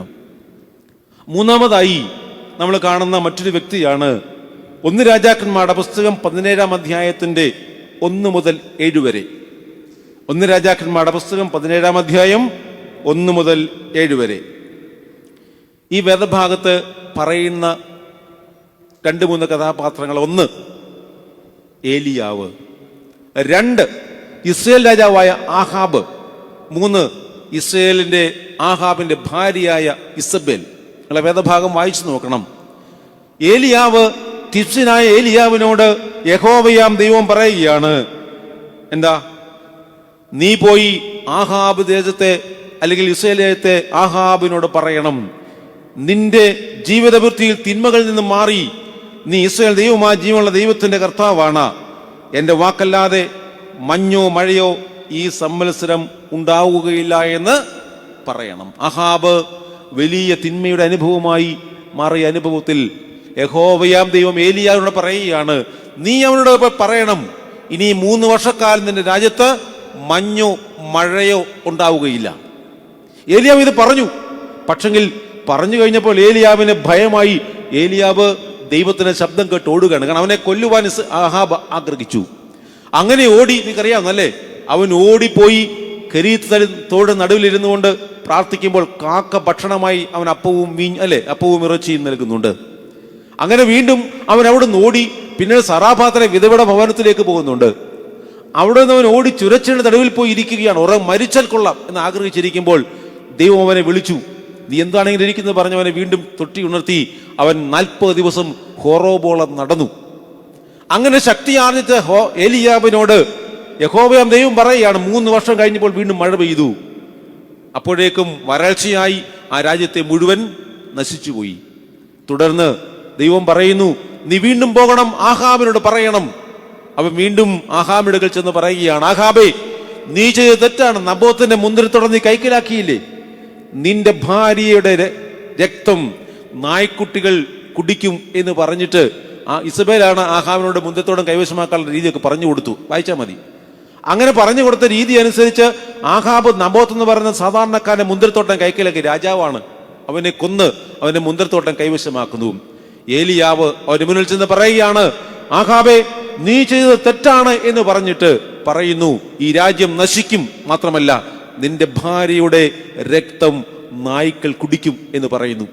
അതുപോലെ തന്നെ സംഭവിക്കുകയും ചെയ്തതായിട്ട് വേദപുസ്തകത്തിൽ പറയുന്നുണ്ട്. ഞാൻ ഈ വേദഭാഗം പറയാനുള്ള കാരണം, ഏലിയാ പുരോഹിതനെ കുറിച്ച്, ഏലിയാ പ്രവാചകനെ കുറിച്ച് നമ്മൾ പറയാറുണ്ട്. അത് പ്രാർത്ഥനയുടെ ജീവിതാനുഭവത്തിൽ കടന്നുപോയതാണ്. ഒരു രാജ്യത്തെ മുഴുവൻ രാജ്യത്തിന്റെ പ്രയാസങ്ങളെ പറഞ്ഞു കഴിഞ്ഞ് ഓടുകയാണ്. എവിടെ നിൽക്കുന്നില്ല. അവൻ ആദ്യം പോകുന്നത് പറഞ്ഞല്ലോ, കെന്നീത്ത് തടാകത്തിൽ പോകുന്നു. അവിടെ നിന്ന് അവൻ വിധവയുടെ ഭവനത്തിലേക്ക് പോകുന്നു. വീണ്ടും അവൻ ഓടുകയാണ്. ഓടി ചുരച്ചിടൽ നിൽക്കുന്നു. അവിടുന്ന് ഹോറോബോളം നടന്നു. അങ്ങനെ നടന്നു വീണ്ടും ഒരു ഇസ്രായേലിലേക്ക് വരുന്നു. ഇങ്ങനെ പ്രതിബന്ധങ്ങളിൽ കൂടി പ്രയാസങ്ങളിൽ കൂടി കടന്നു പോകുന്ന ഒരു ഏലിയാവിന്റെ ജീവിതമുണ്ടല്ലേ. പക്ഷേ ഏലിയാവിന്റെ ആത്മധൈര്യമാണ് അവിടെ പ്രധാനം. ഒരു കോൺഫിഡൻസ് അവനുണ്ടായിരുന്നു. ദൈവം എൻ്റെ കൂടെയുണ്ട്, ദൈവം എൻ്റെ കൂടെയുണ്ട് എന്ന ആത്മാർത്ഥമായ വിശ്വാസം ആർക്കുണ്ടായിരുന്നു? ഏലിയാവിനുണ്ടായി. അതുകൊണ്ടാണ് ഏത് പ്രതിബന്ധങ്ങളിലും പ്രയാസങ്ങളിലും ശക്തിപൂർവ്വം ദൈവവചനം പ്രസംഗിക്കുവാൻ, ദൈവത്തിന്റെ വചനം സാക്ഷിക്കുവാൻ അവന് കഴിഞ്ഞു എന്നുള്ളതാണ്. അതുകൊണ്ട് നമ്മൾ ഈ വേദഭാഗം വായിച്ചു 1 രാജാക്കന്മാരുടെ പുസ്തകം 17-ാം അധ്യായം മുതൽ ഒരു 21-22 അധ്യായം വേദഭാഗമായി മുഴുവൻ ഇങ്ങനെയുള്ള മനോഹരമായ ഒരു അനുഭവ ജീവിത കഥയാണ്. ആ കഥയിൽ കൂടി ഏലിയാവ് നമ്മൾ പറയുന്നുണ്ട്, വിശ്വാസത്തിന്റെ മറ്റൊരു ഡയമെൻഷനാണ്, മറ്റൊരു ഭാഗമാണ് കോൺഫിഡൻസ്. ദൈവത്തിലുള്ള പൂർണ്ണമായ വിശ്വാസം. അത് ആത്മവിശ്വാസം എന്ന് പറയാം. എന്താ വിശ്വാസം? എന്നാ? ദൈവം എൻ്റെ കൂടെയുണ്ട്, ദൈവം എൻ്റെ കൂടെയുണ്ട് എന്ന് പൂർണ്ണമായി വിശ്വസിക്കുവാൻ ഏലിയാവിന് സാധിച്ചത് കൊണ്ട് പ്രതിബന്ധങ്ങളിൽ തരണം ചെയ്യുവാൻ അവൻ ദൈവത്തിന്റെ കൃപ അവന് ലഭിച്ചു എന്നുള്ളതാണ്. നമുക്ക് ഈ ആത്മവിശ്വാസമുണ്ടോ? ദൈവം നമ്മുടെ കൂടെയുണ്ട് എന്ന വിശ്വാസം നമുക്കുണ്ടോ? ഒരു രോഗം വരുമ്പോൾ, പ്രയാസം വരുമ്പോൾ, പ്രതിബന്ധങ്ങൾ വരുമ്പോൾ, ഒരു വിവാഹാലോചന മാറിപ്പോയാൽ അല്ലേ നമുക്കുണ്ടാകുന്ന ദൈവവിശ്വാസം മുഴുവൻ ചോർന്നു പോകും. അനുഭവത്തിൽ കൂടി കടന്നു പോകുമ്പോൾ നമുക്ക് നമ്മുടെ പ്രയാസഘട്ടങ്ങളിൽ നമ്മൾ മുറുകെ പിടിക്കേണ്ട ദൈവവിശ്വാസം നഷ്ടപ്പെട്ടു പോകും. പക്ഷെ ഏലിയാവ് പറയുന്നു, ഏലിയാവിന്റെ ദ കമ്മിറ്റ്മെന്റ് ഓഫ് എലിജ, ഏലിയാവിന്റെ ഒരു ആത്മവിശ്വാസമുണ്ടല്ലോ, ദൈവം എന്നെ താങ്ങിക്കൊള്ളും, ദൈവം എന്നെ കരുതിക്കൊള്ളും, മരണത്തിന്റെ അനുഭവത്തിൽ പോലും എന്നെ കൂടെ നിൽക്കുവാൻ ഒരു ദൈവം നമുക്കുണ്ട്. ബഥാന്യയിലെ ഭവനത്തിലേക്ക് യേശുദമ്പരൻ കടന്നു വന്നു. മരിച്ചു 4 ദിവസമായ ലാസറിന്റെ ജീവിതാനുഭവം. ലാസറിന്റെ സഹോദരി പറഞ്ഞു, അങ്ങോട്ട് പോകരുതേ, 4 ദിവസമായി ശരീരം ചീഞ്ഞു തുടങ്ങി. അവരോട് കർത്താവ് പറഞ്ഞു, വിശ്വസിച്ചാൽ ദൈവത്തിന്റെ മഹത്വം കാണുമെന്ന് പറഞ്ഞ് ലാസറിനെ ഉയർപ്പിക്കുന്ന അനുഭവം ഉണ്ടല്ലോ. ആ അനുഭവത്തിൽ യേശു തമ്പുരാൻ അവരുടെ കൂടെ കരഞ്ഞു, അല്ലേ? യേശു തമ്പുരാൻ കണ്ണുനീർ വാർത്തു എന്നല്ലേ പറയുന്നത്. യേശു തമ്പുരാനെ കരയേണ്ട കാര്യമുണ്ടോ? ഒരു സാധാരണ കുടുംബത്തിലെ പ്രയാസം കണ്ട് യേശു തമ്പുരാനെ കരയേണ്ട കാര്യമുണ്ടോ? ഇല്ല. പക്ഷെങ്കിൽ അവരുടെ ജീവിതത്തിൽ അവരോട് ചേർന്ന് നിൽക്കുന്ന ഒരു യേശുവുണ്ട്. അവരുടെ സങ്കടത്തിൽ അവരോട് ചേർന്ന് നിൽക്കുന്ന ദൈവമുണ്ട്. അത് മനസ്സിലാക്കുവാൻ നമുക്ക് കഴിയുന്നത് എങ്ങനെ? യേശു തമ്പുരാന്റെ കണ്ണുനീരിൽ കൂടിയാണ്, അല്ലേ? യേശു തമ്പുരാൻ കണ്ണുനീർ വാർത്ത ഒത്തിരി അനുഭവങ്ങളുണ്ട്. ദേവാലയത്തിലൊക്കെ പോകുമ്പോൾ യേശു തമ്പുരാൻ കണ്ണു, പക്ഷെ അവിടെ അങ്ങനെ എഴുതുന്നില്ല. ഒറ്റയെടുത്ത് മാത്രമേ പറയുന്നുള്ളൂ, യേശു കണ്ണുനീർ വാർത്തു. എന്തിനാ? തൻ്റെ കൂടെ നിൽക്കുന്ന ഒരു സഹോദരൻ മരിച്ചു കഴിഞ്ഞപ്പോൾ ഉണ്ടാകുന്ന വ്യഥയിൽ ആ കുടുംബത്തോട് ചേർന്ന് നിൽക്കുന്ന യേശു തമ്പുരാൻ. ഇതുതന്നെയാണ് ഏലിയാ പുരോഹിതനും ഏലിയാവിനും മനസ്സിലായത്. തന്നെ കരുതുന്ന ഒരു ദൈവമുണ്ട്. പ്രിയമുള്ളവരെ, നമ്മുടെ ജീവിതത്തിൽ എവിടെയെങ്കിലും നമുക്കിങ്ങനെ അനുഭവം, നമ്മുടെ ദൈവം നമ്മുടെ കൂടെയുണ്ട് എന്ന് വിശ്വസിക്കുവാൻ തക്കോടെ നമുക്ക് സാധ്യമായിട്ടുണ്ടോ? ഇല്ല എങ്കിൽ അപ്രകാരം ചിന്തിക്കുവാൻ നമുക്ക് ഉള്ള അനുഭവമാണ് ജീവിതത്തിൻ്റെ ഈ സന്ദർഭം. അതുകൊണ്ട് ആത്മവിശ്വാസത്തോടുകൂടി നമുക്ക് ദൈവത്തെ വിശ്വസിക്കുവാൻ കഴിയണം. അടുത്ത കാലത്ത് നമ്മൾ കണ്ടതാണല്ലോ, നമ്മുടെ ന്യൂമൻ കോളേജിലെ പ്രൊഫസറായിരുന്ന പ്രിയപ്പെട്ട ജോസഫ് സാറിൻ്റെ ജീവിതാനുഭവങ്ങൾ കണ്ട് വായിച്ചു മനസ്സിലാക്കുന്നത്, അല്ലേ? അദ്ദേഹത്തിൻ്റെ കൈവെട്ടി മാറ്റി. ഒരു മതത്തിൻ്റെ ആശയങ്ങൾ എങ്ങനെയോ അദ്ദേഹത്തിൻ്റെ ചോദ്യത്തിൽ വന്നു പറഞ്ഞതിന് കൈവെട്ടി മാറ്റി. അദ്ദേഹത്തെക്കുറിച്ചുള്ള പല ഇൻ്റർവ്യൂകളും അദ്ദേഹത്തെക്കുറിച്ചുള്ള പല പ്രസംഗങ്ങളും നമ്മൾ കേൾക്കുന്നതാണ്. ഈ റീസെൻ്റായിട്ട് അദ്ദേഹത്തിൻ്റെ കൈവെട്ടിയ ആളിനെ പോലീസ് പിടിച്ചു, വായിച്ചില്ലേ? ആദ്യത്തെ പ്രതിയെ പിടിച്ചു കഴിഞ്ഞിട്ട് ഈ ജോസഫ് സാറിനോട് ഈ പോലീസുകാരും ഈ മീഡിയാസും ചോദിക്കുന്ന ചോദ്യങ്ങൾക്കൊക്കെ അദ്ദേഹം മറുപടി പറയുന്നുണ്ട്. അദ്ദേഹം പറയുകയാണ്, ഞാനതിൽ ദുഃഖിതനാണ്. കാരണം ഒന്നുമറിയാത്ത ഈ പ്രതിയുടെ ഭാര്യയും കുഞ്ഞുങ്ങളും ഇപ്പോൾ പ്രയാസത്തിലാണ് എന്ന് പറഞ്ഞ് സഹതപിക്കുന്ന ഒരു മുഖമുണ്ട്. തൻ്റെ കൈ മുറിച്ചു മാറ്റി, മാത്രമല്ല തൻ്റെ ഭാര്യ ആത്മഹത്യ ചെയ്തു, തൻ്റെ കുഞ്ഞുങ്ങൾ പോലും പ്രയാസം അനുഭവിച്ചു, തന്നെ ചേർന്ന് നിൽക്കുന്ന സഭ പോലും തന്നെ പുറത്താക്കി, തൻ്റെ പ്രയാസഘട്ടങ്ങളിൽ ആരും കൂടെയില്ലായിരുന്നു. ജോസഫ് സാറ് പറയുകയാണ്, പക്ഷേ ആ മനുഷ്യൻ ജീവിതത്തിൻ്റെ പ്രയാസങ്ങളുടെ കടന്നു പോകുമ്പോൾ ദൈവം എൻ്റെ കൂടെയുണ്ടെന്ന് മനസ്സിലാക്കിയിട്ട് മുഖ്യ പ്രതിയെ പിടിച്ചപ്പോൾ പറയുന്നത്, അദ്ദേഹത്തിൻ്റെ ഭാര്യയെക്കുറിച്ച് എനിക്ക്, കുഞ്ഞുങ്ങളെക്കുറിച്ച് ഞാൻ സഹതപിക്കുന്നു. കാരണം എനിക്ക് അവരുടെ ദുഃഖത്തിൽ, പ്രയാസത്തിൽ ഞാൻ ദുഃഖിതനാണ് എന്ന് പറയുന്നത് ജോസഫ് സാറുണ്ട്. ഒരു സാധാരണ മനുഷ്യനാണ്, ഒരു കോളേജ് അധ്യാപകനാണ്, ന്യൂമൻ കോളേജിലെ പ്രൊഫസറായിരുന്നു. പ്രിയമുള്ളവരെ, ഇവിടെയാണ് ദൈവത്തിൻ്റെ മഹത്വം. എന്നെ ചേർത്ത് നിൽക്കുന്ന ഒരു ദൈവമുണ്ട് എന്ന് മനസ്സിലാക്കാനുള്ള ആത്മധൈര്യം ഏലിയാവിന് ഉണ്ടായതുപോലെ നമ്മുടെ ജീവിതത്തിലും ഉണ്ടാകണം. അതാണ് നമ്മുടെ ജീവിതത്തിൻ്റെ സാക്ഷ്യം. പ്രിയമുള്ളവരെ, അപ്രകാരം ജീവിക്കുവാൻ നമുക്ക് കഴിയണം. ഇന്നത്തെ തലമുറയ്ക്ക് ഇതൊക്കെ നഷ്ടപ്പെട്ടു പോയി. ഞാൻ പറയേണ്ട കാര്യമില്ലല്ലോ. നമ്മുടെ തലമുറയുടെ ദൈവവിശ്വാസമൊക്കെ നഷ്ടപ്പെട്ടു പോയി, അല്ലേ? അവർക്ക് ദൈവമില്ല എങ്കിൽ ഞാൻ പറയാനുണ്ട്, പലപ്പോഴും പള്ളിയിൽ പോകുന്നതൊക്കെ മടിയാണ്. പള്ളിയിൽ നിന്ന് പ്രാർത്ഥിക്കാൻ പറഞ്ഞാൽ മടിയാ, അല്ലേ? അതേസമയം DJ പാർട്ടി ഉണ്ടെന്ന് പറഞ്ഞാലോ, അതല്ല അപ്പുറത്തൊരു വലിയ ഈ പറയുന്ന ഡാൻസും മറ്റു വിഷയങ്ങളുണ്ടെന്ന് പറഞ്ഞാലോ അങ്ങോട്ട് ഓടും, അല്ലേ? പള്ളിയിൽ പോകാം, 10 പേര് കാണും. ഇങ്ങനെയുള്ള മീറ്റിങ്ങിലൊക്കെ ആയിരക്കണക്കിന് ആൾക്കാർ കാണും. എന്നാ അവർക്കത് ആഗ്രഹം, തുള്ളിച്ചാടി സന്തോഷപരമായല്ലേ ഇങ്ങനെ ജീവിതത്തെ ആസ്വദിക്കുക. ആസ്വാദനമല്ല ജീവിതം. നമ്മളിന്ന് ജീവിതത്തെ ആസ്വദിക്കുകയാണ്. പക്ഷെങ്കിൽ ആസ്വാദനത്തിന്റെ പുറകിലുണ്ടാകുന്ന നഷ്ടപ്പെടലുകൾ പലതുമാണ്. മൂല്യങ്ങൾ നഷ്ടപ്പെട്ടു, ജീവിതക്രമങ്ങൾ നഷ്ടപ്പെട്ടു, നമ്മുടെ പൗരാണികമായ പല ചിന്തകളും നഷ്ടപ്പെട്ടു. ആധുനിക സമൂഹത്തിന്റെ ചിത്രമാണ്. പക്ഷെങ്കിൽ നമ്മൾ ഓർക്കുക, നമുക്ക് ദൈവത്തോട് ഒരു ആത്മവിശ്വാസം ഉണ്ടാകണം. ദൈവം നമ്മുടെ കൂടെയുള്ളത് കൊണ്ട് എൻ്റെ ജീവിതത്തിൽ എപ്പോഴും അനുഗ്രഹങ്ങളും കൃപകളും ദൈവം നൽകും എന്ന് ചിന്തിക്കുവാൻ ഏലിയ പ്രവാചകൻ നമ്മളോട് സാക്ഷിക്കുകയാണ്. ആദ്യമായി ഞാൻ പറഞ്ഞുവല്ലോ, അബ്രഹാമിന്റെ ജീവിതം ദൈവവിളിയോട് ചേർന്നുള്ള അനുഭവമായി വിശ്വാസ ജീവിതം അവൻ നയിച്ചു. ഹന്നയുടെ ജീവിതത്തിൽ നമ്മൾ കാണുന്നുണ്ട്, പ്രതിബന്ധങ്ങൾ കടന്നു പോകുമ്പോഴും ദൈവത്തോടവർക്കൊരു കമ്മിറ്റ്മെന്റ് ഉണ്ടായിരുന്നു, അല്ലേ? ദൈവത്തോടവർക്കൊരു സമർപ്പണമുണ്ടായിരുന്നു. ഏലിയാ പുരോഹിതൻ, പ്രവാചകൻ ഏലിയാവ് ദൈവത്തോട് ചേർന്ന് നിന്ന് ഒരു ആത്മവിശ്വാസത്തോടുകൂടി ദൈവത്തെ കാണുവാൻ കഴിഞ്ഞു. അതെല്ലാം വിശ്വാസത്തിന്റെ അടിസ്ഥാനത്തിലാണ്. നാലാമതായി നമ്മൾ കണ്ടുമുട്ടുന്ന മറ്റൊരു വ്യക്തിയാണ് വിശുദ്ധ മർക്കോസിന്റെ സുവിശേഷം 5-ാം അധ്യായം 25 മുതൽ 34 വരെ. വിശുദ്ധ മർക്കോസിന്റെ സുവിശേഷം 5-ാം അധ്യായം 25 മുതൽ 34. ഈ വേദഭാഗം നിങ്ങൾക്ക് പരിചിതമാണ്. 12 വർഷം രക്തസ്രാവമുള്ള ഒരു സ്ത്രീ, അല്ലേ? പല രോഗികൾ, പല വൈദ്യരെ കണ്ടു, രോഗമൊന്നും മാറുന്നില്ല. അവൾ ഇങ്ങനെ ദുഃഖിയായ ദേവാലയത്തിൽ നിൽക്കുകയാണ്. അങ്ങനെ നിൽക്കുമ്പോൾ യേശുനാഥൻ വലിയൊരു പുരുഷാരവുമായി കടന്നു വരുമ്പോൾ അവൾ എന്തു പറഞ്ഞു? യേശുവിൻ്റെ വസ്ത്രത്തിന് തൊങ്ങൽ തൊട്ടാൽ പോലും എനിക്ക് സൗഖ്യം ലഭിക്കും എന്ന് കരുതി അവൾ യേശുവിൻ്റെ വസ്ത്രത്തിന്മേൽ സ്പർശിച്ചു കഴിഞ്ഞപ്പോൾ അവൾക്ക് സൗഖ്യമായി. അപ്പോൾ യേശു പറയുന്നു, എന്നെ ആരോ സ്പർശിച്ചു, എന്നിൽ നിന്നും എന്റെ ശക്തി പുറപ്പെട്ടു. ശിഷ്യന്മാരെ പറയുന്നുണ്ട്, നിന്നെ എത്രയോ തിരക്കിനിടയിൽ ആരൊക്കെയോ സ്പർശിച്ചു, അത് നിനക്കെങ്ങനെ അറിയാം എന്ന് ചോദിക്കുമ്പോൾ ക്രിസ്തു പറയുന്നതല്ല, എന്നിൽ നിന്ന് ശക്തി പുറപ്പെട്ട് എന്ന് പറഞ്ഞപ്പോൾ ഈ സ്ത്രീ മുന്നോട്ട് കടന്നു പറയുകയാണ്, ഞാൻ നിന്റെ വസ്ത്രത്തിൽ തൊട്ട് എനിക്ക് സൗഖ്യം പ്രാപിച്ചു. ഇതാണ് ആ കാര്യം. എന്താണ് പറയുന്നത്? യേശു ഇവിടെ പറയുന്നുണ്ട്, അവിടെ പറയുന്നൊരു വാക്കുണ്ട്, ഗോ ഇൻ പീസ്, നീ സമാധാനത്തോടെ പോവുക. പ്രാർത്ഥനയുടെ അനുഭവമാണ് സമാധാനം.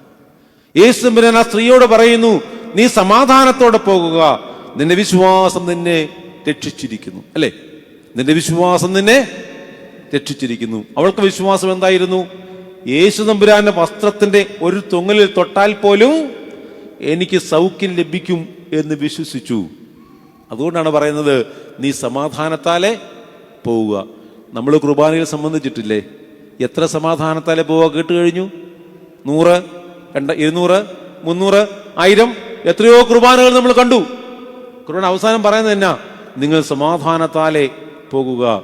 ആ സമാധാനം നമ്മുടെ കുടുംബജീവിതത്തിലുണ്ടോ? ആ സമാധാനം നമ്മുടെ ഇടവകയിലുണ്ടോ? ആ സമാധാനം നമ്മുടെ സഭയിലുണ്ടോ?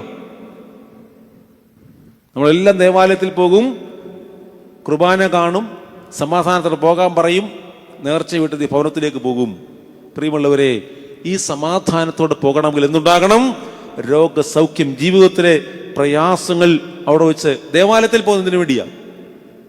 നല്ല സാരി വാങ്ങിച്ചാൽ ദേവാലയത്തിൽ കാണിക്കണം, അല്ലേ? നമ്മുടെ ആർഭാടങ്ങൾ കാണിക്കുവാൻ നമ്മൾ ദേവാലയത്തിൽ പോകും. ഇത് കല്യാണമോ കണ്ടാൽ മതി, എന്തൊരു ആർഭാടമായി ഇത്. ഇത്രയും ആർഭാട ജീവിതത്തിന്റെ കല്യാണത്തിന് ആവശ്യമുണ്ടോ? നമ്മൾ ചിന്തിച്ചാൽ മതി. എത്ര പേർക്ക് കഴിക്കുവാനുള്ള ഭക്ഷണം നമ്മൾ വേസ്റ്റാക്കി കളയുന്നു. എത്ര പേർക്ക് വേണ്ട സൗകര്യങ്ങൾ നമ്മൾ ലാവിഷായി അത് ചെലവഴിച്ചു കളയുന്നു. പ്രിയമുള്ളവർ, ഞാൻ ചോദിച്ചതാണ്, നമ്മുടെ ഈ അനുഭവങ്ങളൊക്കെ കടന്നു പോകുമ്പോൾ നമുക്ക് സമാധാനം ലഭിക്കുന്നുണ്ടോ? 2000 പേർക്ക് 3000 പേർക്ക് ഭക്ഷണം കൊടുത്താൽ ആ വിവാഹ ശുശ്രൂഷകൾക്ക് പൂർത്തീകരിക്കുന്ന ശുശ്രൂഷ സമാധാനത്തോടെ ജീവിക്കുന്നത് കാണാൻ കഴിയുന്നുണ്ടോ? ഇതൊരു ചോദ്യമാണ്, അല്ലേ? പ്രിയമുള്ളവർ, ഞാൻ ഓർപ്പിച്ചത്, ദേവാലയത്തിൽ പോകുമ്പോൾ ദേവാലയത്തിൽ മുഴുവൻ സമർപ്പിച്ച് ദൈവം എൻ്റെ രോഗങ്ങൾക്ക്, എൻ്റെ പ്രതിബന്ധങ്ങൾക്ക് എന്നെ സഹായിക്കുവാൻ കഴിയുമെന്ന് സമർപ്പിച്ച് ദേവാലയത്തിൽ പൂർണ്ണമായി ഉപേക്ഷിച്ചു പോകുമ്പോഴാണ് എന്ത് കിട്ടുന്നത്? സമാധാനം. അല്ലാതെ ദേവാലയത്തിൽ വരുന്നത് കുറ്റം പറയാനും മറ്റുള്ളവരെ കാണിക്കാനും മറ്റുള്ളവരുടെ കുറ്റങ്ങൾ കണ്ടെത്താനുമാണെങ്കിൽ നമ്മൾ പോയിട്ട് കാര്യമൊന്നുമില്ല, വെറുതെ പോയി തിരിച്ചു പോരും, അത്രേ ഉള്ളൂ. പക്ഷെങ്കിൽ പട്ടക്കാരൻ ആശംസിക്കുന്ന സമാധാനം ലഭിക്കണമെങ്കിൽ ദൈവത്തിൽ പൂർണ്ണമായി സമർപ്പിച്ച് ദേവാലയത്തിൽ പോകുവാനും പ്രാർത്ഥിക്കുവാനും കഴിയണം. അതുകൊണ്ടാണ് ഭവനങ്ങളിലൊക്കെ ചില പറയാറല്ലേ, പതിവായി പള്ളിയിൽ പോകാറുണ്ട്, എങ്കിലും വെച്ചാ എനിക്ക് എന്തുകൊണ്ട് ഇങ്ങനെയുണ്ടായി? ദൈവത്തിന്റെ പദ്ധതി എന്താണ് എന്ന് മനസ്സിലാക്കുവാൻ കഴിയണമെങ്കിൽ വിശ്വാസത്തോടുകൂടി പ്രാർത്ഥിക്കണം. ഈ സ്ത്രീയോട് പറയുന്നത്, നിന്റെ വിശ്വാസം നിന്നെ രക്ഷിച്ചിരിക്കുന്നു, നീ സമാധാനത്താലെ പോകുക. പ്രിയമുള്ളവരെ, പ്രാർത്ഥിക്കുന്നവർക്ക് ലഭിക്കുന്ന കൃപയാണ് സമാധാനം. പ്രാർത്ഥനയുടെ അനുഭവമാണ് സമാധാനം. അതുകൊണ്ട് കർത്താവ് പറഞ്ഞത്, സമാധാനമുണ്ടാക്കുന്നവർ ഭാഗ്യവാന്മാർ, അവർ ദൈവത്തിന്റെ പുത്രന്മാരെന്ന് വിളിക്കപ്പെടും. സമാധാനം ഉണ്ടാക്കുന്നവർ ഭാഗ്യവാന്മാർ. അതുകൊണ്ട് സമാധാനം അനുഭവിക്കുവാനും നമുക്ക് കഴിയണമെങ്കിൽ ദൈവത്തിലുള്ള വിശ്വാസം പൂർണ്ണമായി ഉണ്ടാകണം. ഈ സാധു സ്ത്രീ ഒന്നും അറിഞ്ഞില്ല, പക്ഷെ അവൾക്കൊന്നുണ്ടായിരുന്നു, ദൈവത്തിലുള്ള വിശ്വാസം. ദൈവത്തിന്റെ ക്രിസ്തുവിന്റെ വസ്ത്രത്തെ തൊട്ടാൽ പോലും സൗഖ്യം ലഭിക്കുമെന്ന് അവൾ വിശ്വസിച്ചു. വിശ്വസിച്ചാൽ നീ ദൈവത്തിന്റെ മഹത്വം കാണും. പ്രിയമുള്ളവരെ, നമുക്കും വിശ്വാസത്തോടുകൂടി ദൈവസന്നിധിയിലേക്ക് വരുവാനുള്ള സമയം നമ്മുടെ മുന്നിലുണ്ട്. സമയം കഴിഞ്ഞു പോയിട്ട്, അതുപോലെ ശ്രീയ പറയുന്നത്, ഇപ്പോഴാകുന്നു സുപ്രസാദകാലം, ഇപ്പോഴാകുന്നു രക്ഷാ ദിവസം. സമയം കഴിഞ്ഞു പോയിട്ടില്ല. നമ്മൾ ഇനിയും അതിനുവേണ്ടി പ്രാർത്ഥിക്കുക. സമാധാനത്തോടുകൂടി ജീവിതത്തിന്റെ അന്ത്യം കണ്ടെത്തുവാൻ കഴിയണം. പറഞ്ഞല്ലോ, നമ്മൾ പ്രാർത്ഥിക്കാറുണ്ട്, സമാധാനപൂർണമായ ഒരു അവസാനം ഞങ്ങൾക്ക് നൽകണമേ. നമ്മൾ പ്രാർത്ഥിക്കുന്ന വലിയൊരു പ്രാർത്ഥനയല്ലേ ക്രിസ്തുവിനോട് ദൈവത്തോട് പ്രാർത്ഥിക്കുന്നത്? സമാധാനപരമായൊരു നിര്യാണം ഞങ്ങൾക്ക് നൽകണം. അങ്ങനെ സമാധാനത്തോടെ കടന്നു പോകുക എന്ന് പറയുന്നതിന് വലിയ സമാധാനമാണ്, ഒരാശ്വാസം അല്ലേ? രോഗങ്ങളിൽ കൂടി പലരും പറയാറുണ്ട്, രോഗങ്ങളിൽ കൂടി കടന്നു പോകുമ്പോൾ ദൈവത്തെ നമുക്ക് അറിയുവാൻ കഴിഞ്ഞാൽ അത് സമാധാനപരമായി പോകും. പ്രിയമുള്ളവരെ, ഞാൻ ഓർപ്പിച്ചത് ഈ സ്ത്രീക്ക് ദൈവത്തിലുള്ള വിശ്വാസം, അതുകൊണ്ട് സമാധാനം ലഭിച്ചു എന്നുള്ളത് അല്ലേ? അതുകൊണ്ട് ഞാൻ പറഞ്ഞത് പ്രാർത്ഥനയുടെ 4ാമത്തെ ഒരു അനുഭവമാണ് സമാധാനം. ഈ സമാധാനം അനുഭവിക്കുവാൻ പ്രിയമുള്ളവരെ നമുക്ക് ദൈവത്തോട് ചേർന്ന് നിൽക്കാം. നമ്മുടെ ഭവനത്തിൽ ക്രിസ്തുവിൻ്റെ അനുഭവം ഉണ്ടാകട്ടെ. രാവിലെയും വൈകിട്ട് പ്രാർത്ഥിക്കുന്ന സമൂഹമായി മാറട്ടെ. മറ്റാരെയും നിങ്ങൾ നോക്കണ്ട. ചിലർ പറയുമായിരിക്കും വൈദികർ ഇങ്ങനെയാണ്, പുരോഹിതൻ നോക്കണ്ട.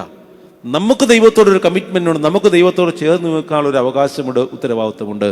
അത് പൂർത്തീകരിക്കുവാൻ, സമാധാനത്തോടെ ദൈവസന്നിധിയിലായിരിക്കുവാൻ നമുക്ക് കഴിയുവാൻ ഇടയാകട്ടെ എന്ന് പ്രാർത്ഥിക്കുകയാണ്. 1-2 ചിന്തകൾ കൂടി. 5-ാമതായി നമ്മൾ കാണുന്ന മറ്റൊരു വ്യക്തിയാണ് വിശുദ്ധ മത്തായിയുടെ സുവിശേഷം 14-ാം അധ്യായത്തിന്റെ 28 മുതൽ 32 വരെ. വിശുദ്ധ മത്തായിയുടെ സുവിശേഷം 14-ാം അധ്യായം 28-32. യേശു തമ്പുരാൻ കടലിൽ കൂടി നടന്നു വരികയാണ്. അപ്പോൾ മീൻ പിടിക്കുന്ന ശിഷ്യന്മാർ മുഴുവൻ കടലിൽ നിൽക്കുന്നു. അപ്പോൾ പത്രോസ് ശ്ലീഹ ചോദിക്കുകയാണ്, യേശുവല്ലേ വരുന്നത്? അല്ലേ, യേശുവല്ലേ വരുന്നത്? ശിഷ്യന്മാർ പറഞ്ഞു, അതെ, യേശുവാണ് വരുന്നത്. അവൻ പറയുകയാണ്, യേശുവേ കർത്താവേ, എന്നെയും സ്വീകരിക്കണമേ എന്ന് പറഞ്ഞ് അവൻ കടലിലേക്ക് ഇറങ്ങി. പക്ഷെ കടലിലേക്ക് താണുപോയി. അപ്പോൾ യേശു തമ്പുരാൻ അവനെ വിളിക്കുന്ന ഒരു വിളിയുണ്ട്, അല്പവിശ്വാസിയെ നീ എന്തിന് സംശയിച്ചു? അല്ലേ? അപ്പൊ കടലിലേക്ക് താഴാൻ പോകുന്ന പത്രോസിനോട് യേശു തമ്പുരാൻ ചോദിക്കുകയാണ്, അല്പവിശ്വാസിയെ നീ എന്തിന് സംശയിച്ചു? പിന്നെ പറയുന്നു, നീ അല്പവിശ്വാസിയാകാതെ വിശ്വാസിയായിരിക്കുക. ആരോടാ പറയുന്നത്? പത്രോസിനോട്. അപ്പോൾ ഈ വേദഭാഗത്ത് കാണുന്ന ഒരു വ്യക്തിയാണ് പത്രോസ്. യേശു തമ്പുരാനെ കൂടെ നടന്ന്, യേശു തമ്പുരാനെ കൂടെ 3 വർഷം കൂടെ നടന്ന ആളാ അല്ലേ? സർവ്വതും യേശുവിന്റെ രഹസ്യങ്ങൾ മനസ്സിലാക്കിയവൻ. പക്ഷെങ്കിൽ കർത്താവിനെ ഒറ്റിക്കൊടുത്തു. ഞാൻ അവനെ അറിയുന്നില്ല എന്ന് പറഞ്ഞ് അവനെ ഒറ്റിക്കൊടുത്തവനാണ് പത്രോസ്. ഭയത്തോടുകൂടി ഒരു സമൂഹത്തെ യേശു തമ്പുരാനെ കാട്ടിക്കൊടുത്തവനാണ് അല്പവിശ്വാസിയായ പത്രോസ് അല്ലേ? പിന്നീട് പത്രോസ് ആരായി മാറി പറഞ്ഞല്ലോ? പത്രോസ് ജീവിതത്തിൽ നിന്ന് പാഠം ഉൾക്കൊണ്ട് കഴിഞ്ഞപ്പോൾ അവൻ വിശ്വാസധീരനായി മാറി അല്ലേ? അപ്പോൾ പത്രോസിന്റെ ധൈര്യം നമ്മുടെ ജീവിതത്തിൽ ഉണ്ടാകണം. പത്രോസിന്റെ ധൈര്യം പിന്നെ നമ്മൾ കാണുന്നുണ്ട്. ചരിത്രത്തിൽ പഠിക്കുമ്പോൾ അവനെ കൊല്ലുവാൻ ആഗ്രഹിക്കുമ്പോൾ അവൻ പറയുന്നുണ്ട്, കർത്താവിന്റെ കുരിശിൽ കൂടി മരിക്കുവാൻ എനിക്ക് കഴിയില്ല, അതുകൊണ്ട് എന്നെ തലകീഴായി ക്രൂശിക്കണം. പത്രോസ് തെരഞ്ഞെടുത്ത ക്രൂശ് മരണമായിരുന്നു തലകീഴായുള്ള ക്രൂശ് മരണം. അവൻ ധൈര്യപൂർവ്വം എൻ്റെ ഈ ഒരു ക്രിസ്ത്യവിശ്വാസത്തെ ക്രിസ്തുവിന്റെ മരണത്തിന് ശേഷം സാക്ഷിച്ചു. ക്രിസ്തു അവനെ വിളിച്ചേനാ അല്പവിശ്വാസിയെ എന്ന് വിളിച്ചല്ലേ? വിശ്വാസമില്ലാത്ത പത്രോസ് ശ്ലീഹ എന്ന് ദൈവം തമ്പുരാൻ വിളിച്ച വ്യക്തിയെ യേശു തമ്പുരാൻ ആരാക്കി മാറ്റി? ധൈര്യമുള്ളവനായി, ക്രിസ്തുവിന് വേണ്ടി ജീവിക്കുവാൻ കഴിയുന്ന, ക്രിസ്തുവിന് വേണ്ടി സാക്ഷ്യമുള്ള ജീവിതം നയിക്കുവാൻ കഴിയുന്ന ധൈര്യശാലിയാക്കി മാറ്റി അല്ലേ? പത്രോസിനെ ആരാക്കി മാറ്റി? ധൈര്യമുള്ളവനാക്കി മാറ്റി. ആ ധൈര്യം എന്തായിരുന്നു? ക്രിസ്തുവിനെ കണ്ടെത്തി എന്നുള്ളതായിരുന്നു. ക്രിസ്തുവിനെ കണ്ടെത്തി. അതുകൊണ്ടാണ് പത്രോസ് ശ്ലീഹയുടെ പിന്നിൽ പ്രസംഗങ്ങളൊക്കെ പറയുന്നുള്ളൂ. പത്രോസ് ശ്ലീഹ നമ്മുടെ അപ്പോസ്തല പ്രവർത്തിക്കാത്ത പല രംഗങ്ങളിൽ പ്രസംഗിക്കുമ്പോഴൊക്കെ പറയുന്നുണ്ട്, യേശു തമ്പുരാന്റെ മഹത്വത്തെക്കുറിച്ച് അവൻ പറയുന്നുണ്ടല്ലോ. അവൻ ഉദ്ധിതനായി, അവൻ മരിച്ചു, നമുക്ക് വേണ്ടി ഉദ്ധാനം ചെയ്തു. അവന്റെ ജീവിതമാണ് എൻ്റെ ജീവിതാനുഭവം, അവന്റെ ജീവിതമാണ് എൻ്റെ സാക്ഷ്യം എന്ന് ഉറക്കെ പറയുവാൻ പത്രോസ് ശ്ലീഹായിക്ക് സാധിച്ചു. പ്രിയമുള്ളവരെ, ഞാൻ പറഞ്ഞത് 5-ാമത്തെ പ്രാർത്ഥനയുടെ അനുഭവമാണ് ആത്മധൈര്യം. അതാണ് the courage of Peter. Saint പീറ്ററിന്റെ അനുഗ്രഹമായ ധൈര്യം, അത് ദൈവത്തിലുള്ള വിശ്വാസമായിരുന്നു. അല്പവിശ്വാസിയെ വിശ്വാസിയാക്കി മാറ്റുവാൻ, അല്പവിശ്വാസിയെ ധൈര്യമുള്ളവനാക്കി മാറ്റുവാൻ, അല്പവിശ്വാസിയെ ദൈവത്തിൽ സകലവും മുറുകെ പറ്റുവാൻ കഴിയുന്ന രീതിയിലേക്ക് മാനസാന്തരപ്പെടുത്താൻ, മാറ്റപ്പെടുത്തുവാൻ ദൈവത്തിന് സാധിച്ചു. അതുകൊണ്ട് നമ്മളെയും അപ്രകാരം മാറ്റുവാൻ കഴിവുള്ള ദൈവം നമുക്കുണ്ട്. ആ ധൈര്യത്തോടുകൂടി യഹോവ എൻ്റെ ഇടയനാകുന്നു, എനിക്ക് മുട്ടുണ്ടാകുകയില്ല, അവരെന്നെ പച്ചയായ പുൽപ്പുള്ളനെ കിടത്തുന്നു എന്ന് ആരാ പ്രാർത്ഥിച്ചത്? ദാവീദ്. ദാവീദ് പ്രാർത്ഥിച്ചതുപോലെ നമുക്കും പ്രാർത്ഥിക്കാൻ കഴിയണം. നമുക്ക് ധൈര്യമുണ്ടാകണം. യഹോവ എൻ്റെ ഇടയനാകുന്നു, യഹോവ എൻ്റെ കൂടെയുണ്ട് എന്ന് പ്രാർത്ഥിച്ച ദാവീദിനെ പോലെ വിശ്വാസത്തോടുകൂടി ധൈര്യത്തോടുകൂടി ക്രിസ്തുവിനെ സാക്ഷിക്കുവാനാണ് പിന്നീട് ശിഷ്യന്മാർക്കൊക്കെ കഴിഞ്ഞത്. അതുകൊണ്ട് ഞാൻ പറഞ്ഞത്, ഈ വിശ്വാസത്തിന്റെ മറ്റൊരു ഭാഗമാണ് ധൈര്യപൂർവമായ ദൈവസന്നിധിയിലുള്ള പ്രാർത്ഥന. അതുകൊണ്ടാണ് കർത്താവ് പറയുന്നത്, അബ്ബാ പിതാവേ എന്ന് വിളിക്കുവാനുള്ള സ്വാതന്ത്ര്യം നിങ്ങൾക്കുണ്ടല്ലേ. ദൈവത്തെ വിളിക്കേണ്ടത് മാറിയ ദൈവത്തെ വിളിക്കാനല്ല. ഒരു പുത്രൻ തന്റെ പിതാവിനെ എപ്രകാരം ആഗ്രഹിക്കുന്നുവോ, എപ്രകാരം സ്നേഹിക്കുന്നുവോ, എപ്രകാരമായിരിക്കുന്നുവോ അതുപോലെ വിളിക്കുവാനുള്ള അവകാശം ആർക്കുണ്ട്? എനിക്കും നിങ്ങൾക്കുണ്ട്. അബ്ബാ പിതാവേ എന്ന് വിളിക്കുവാനുള്ള പുത്രത്തിന്റെ അവകാശം നമുക്ക് ലഭിച്ചിരിക്കുന്നു. പ്രിയമുള്ളവരെ, ഈ അനുഭവത്തിലേക്ക് വളരുക, ഇതാണ് വിശ്വാസം. ഞാൻ പറഞ്ഞു വന്നത് വിശ്വാസത്തിന്റെ പലതരത്തിലുള്ള അനുഭവങ്ങളാണ്.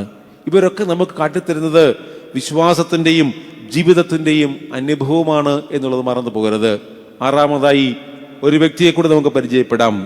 അത് മറ്റാരുമല്ല, അപ്പോസ്തല പ്രവൃത്തിയിൽ 7-ാം അധ്യായം 1 മുതൽ 9 വരെയുള്ള വേദഭാഗം. അപ്പോസ്തല പ്രവൃത്തിയിൽ 7-ാം അധ്യായം 1 മുതൽ 9 വരെ. ദമസ്കോസിലേക്ക് ഒരു ക്രിസ്ത്യ സമൂഹത്തെ മുഴുവൻ പീഡിപ്പിക്കുവാനായി പോവുകയാണ് ശൗൽ.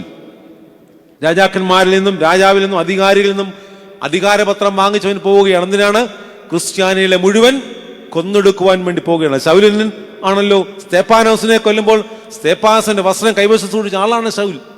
അങ്ങനെ ക്രിസ്ത്യാനികളെ കൊല്ലുമ്പോഴൊക്കെ ആർജവത്വത്തോടുകൂടി അതിന്റെ കൂടെ നിന്ന് പ്രോത്സാഹിപ്പിച്ച ഒരാളാണ് ശൗൽ.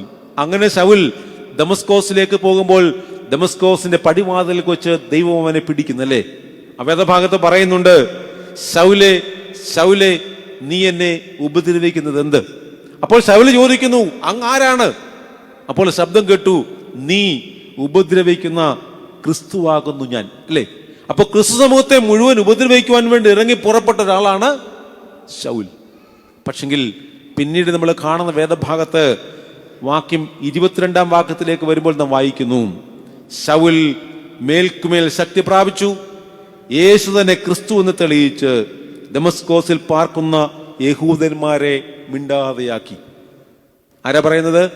4-ാം വാക്യത്തിൽ, 9-ാം വാക്യത്തിൽ, 4-ഉം 5-ഉം വാക്യത്തിൽ പറയുന്ന ക്രിസ്തുവിനെ ഉപദ്രവിക്കുന്ന ശൗലിൽ നിന്നും 22-ാം വാക്യത്തിലേക്ക് വരുമ്പോൾ പറയുന്നു, ശൗൽ മേൽക്കുമേലെ ശക്തി പ്രാപിച്ചു, യേശു തന്നെ ക്രിസ്തു എന്ന് തെളിയിച്ച് ദമസ്കോസിൽ പാർക്കുന്ന യഹൂദന്മാരെ മിണ്ടാതെയാക്കി. ആരാക്കി മാറ്റി? ശൗൽ എന്ന് പറയുന്ന വ്യക്തിയെ പരിശുദ്ധ പൗലോസാക്കി മാറ്റുവാൻ കഴിയുന്ന ദൈവത്തിന്റെ അനുഭവം. അവിടെ നമ്മൾ കാണുന്നത് ദ കൺവേർഷൻ ഓഫ് സിംബോൾ, മാനസാന്തരം. അപ്പൊ പ്രാർത്ഥനയുടെ, വിശ്വാസത്തിന്റെ മറ്റൊരു ഭാഗമാണ് മാനസാന്തരം എന്നുള്ളത്. മാനസാന്തരം എന്ന് പറയാൻ എന്നാ? മനസ്സ് പുതുക്കി രൂപാന്തരപ്പെടും. പൗലോസ് പറയുന്നു, നിങ്ങൾ ജീവനുള്ള ദൈവത്തിന്റെ മന്ദിരമെന്ന് അറിയുന്നു, നിങ്ങൾ ജീവനുള്ള ദൈവത്തിന്റെ അനുഭവമായി മനസ്സ് പുതുക്കി രൂപാന്തരപ്പെടുവീൻ. രൂപാന്തരീകരണം എന്ന് പറയും, കൺവേർഷൻ. ഒരു ഭാവത്തിൽ നിന്ന് മാറി മറ്റൊരു അനുഭവത്തിലേക്ക് രൂപാന്തരപ്പെടുക എന്നുള്ളതാണ്. അതുകൊണ്ട് കൺവേർഷൻ അല്ലെങ്കിൽ മാനസാന്തരം വിശ്വാസത്തിന്റെ മറ്റൊരു ഭാഗമാണ്. അപ്പോൾ വിശ്വസിക്കുന്ന ആൾക്ക് എന്ത് പറ്റൂ? വിശ്വാസത്തിൽ മാത്രമേ ഒരു മനുഷ്യന് മാനസാന്തരം ഉണ്ടാകുവാൻ സാധിക്കുകയുള്ളൂ. നമ്മളൊക്കെ ഇന്ന് പലപ്പോഴും പറയാറുണ്ടല്ലോ, മാനസാന്തരപ്പെടണം.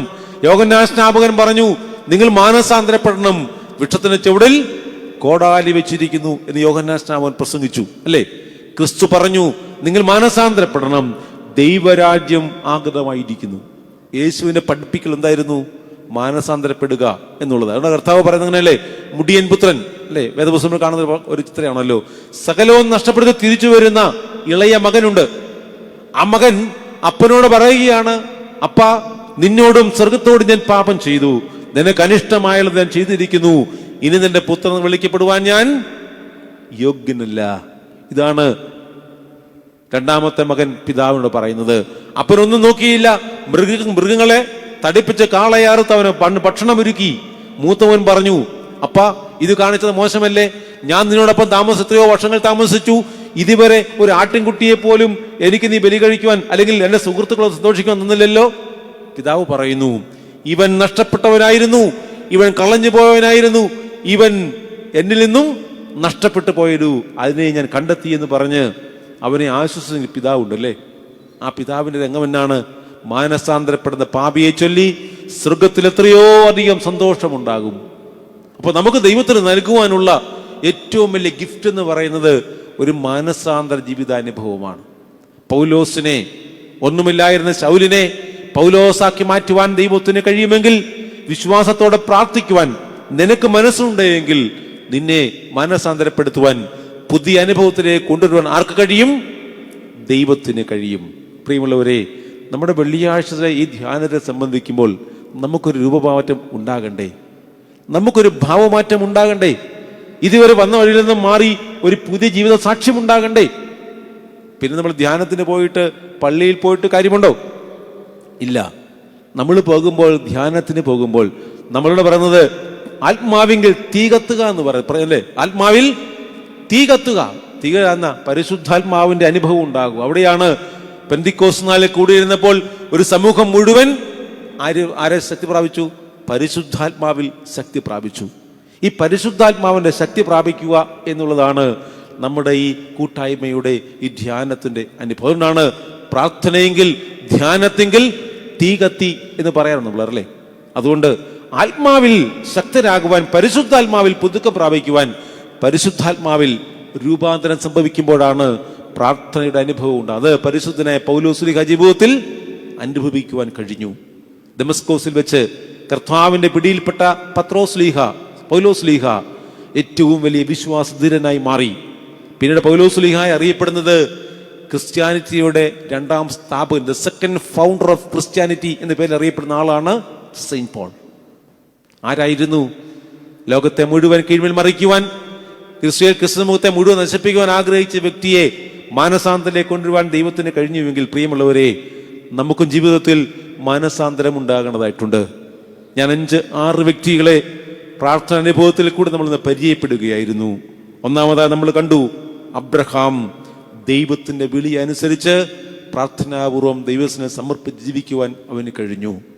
രണ്ടാമതായി ഞാൻ പറഞ്ഞു, ഹന്ന തന്റെ മകനെ കമ്മിറ്റ്മെന്റ്, ഒരു പ്രതിബദ്ധതയോടുകൂടി ദൈവത്തിനെ സമർപ്പിക്കുവാൻ ഹന്നയ്ക്ക് സാധിച്ചു.